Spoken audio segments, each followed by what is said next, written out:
Welcome to my channel. Halo, selamat berjumpa lagi di Cropper Channel. Kali ini kita akan bahas kasus pembunuhan berantai Wawon Ches. Langsung saja kita bahas.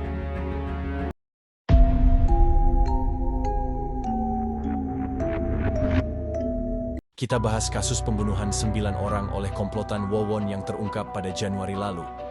Pengungkapan kasus pembunuhan berantai oleh Wawon Eriawan alias Aki, Dachempi, Solihin alias Duloh, 63, dan MDS alias Dede, 35.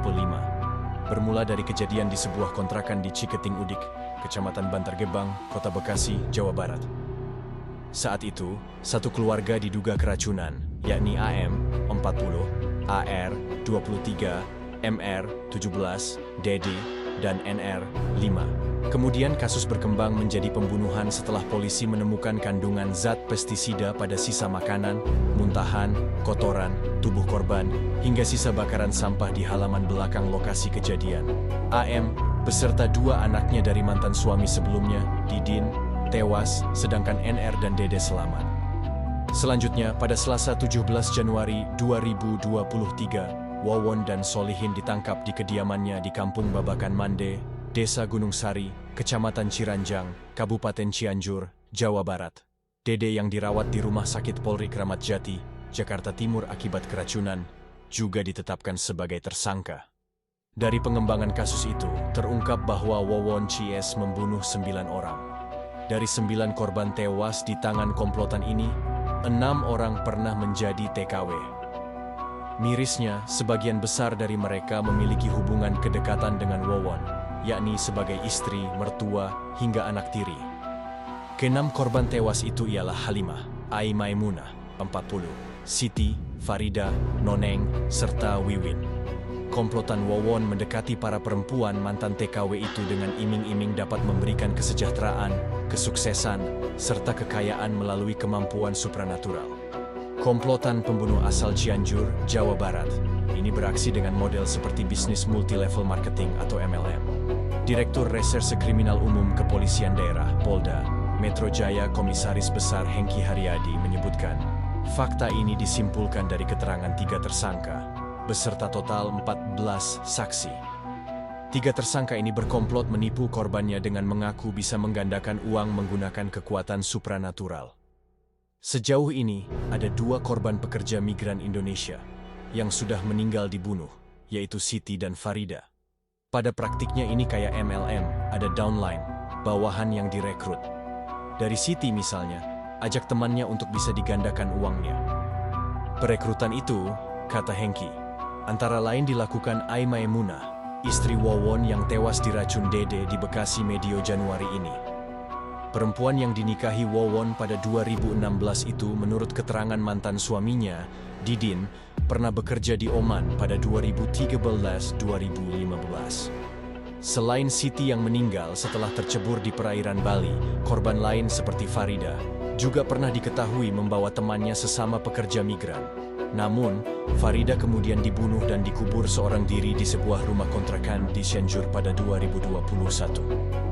Hengki menjelaskan, para pelaku menipu dengan membuat korbannya menemui Wawon.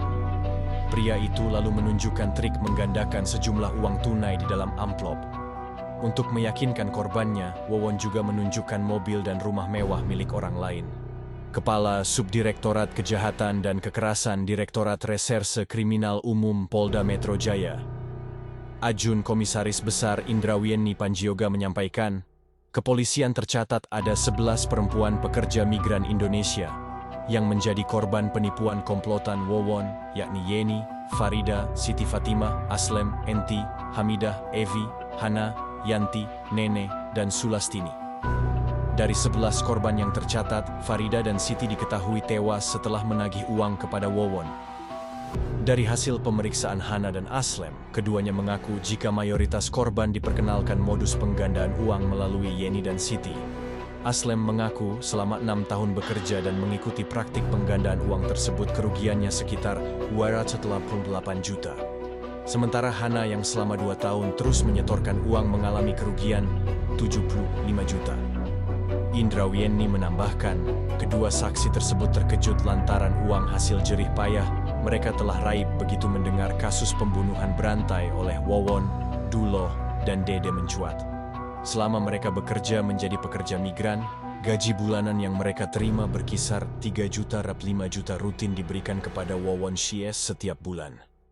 Secara terpisah, Misbah, 40, adik Halimah, mengatakan, selain Halimah dan Ai Maimunah, komplotan Wawon juga menyasar Yeni. Menurut Misbah, selama 5 tahun bekerja menjadi pekerja migran di Arab Saudi, uang penghasilan Yeni diberikan kepada komplotan Wawon melalui Dede. Diketahui Yeni merupakan adik dari Maimunah sekaligus mantan istri Dede. Waktu itu, Yeni sempat pulang ke Cianjur untuk menagih uang yang selama ini ia berikan kepada Dede, ujar Misbah dalam sambungan telepon.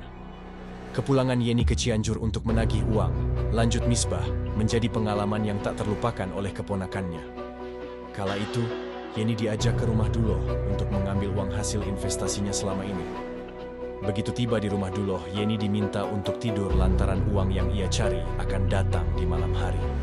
Saat Yeni memejamkan matanya, sehelai kain sorban dililitkan ke lehernya dengan alasan sebagai sebuah ritual khusus. Namun, bukannya mendapatkan uang yang ia berikan selama ini, Duloh justru menarik kain sorban tersebut dan membuat Yeni tercekik. Dari situ, katanya Yeni jadi trauma untuk balik ke Cianjur dan langsung berangkat lagi ke Arab Saudi. Untung waktu itu Yeni sempat melawan meski katanya juga dipukul. Yeni berhasil kabur, tetapi ia diancam sama pelaku, katanya kalau melapor, bakal celaka 7 turunan, lanjut Misbah. Selain itu Hana, seorang pekerja migran, nyaris menjadi korban pembunuhan komplotan Wawon, lantaran ingin menagih uangnya kepada para tersangka. Hana nyaris dibunuh sepulang dari Arab Saudi pada akhir 2022. Polisi menyebut, para tersangka nekat membunuh para korbannya saat penipuan mereka terbongkar, dan korban hendak menagih uang yang telah mereka berikan setiap bulannya. Para tersangka akan mengajak korban bertemu atau meminta korban melakukan ritual yang berujung pada pembunuhan dengan dicekik, diracun, atau diminta menceburkan diri di laut.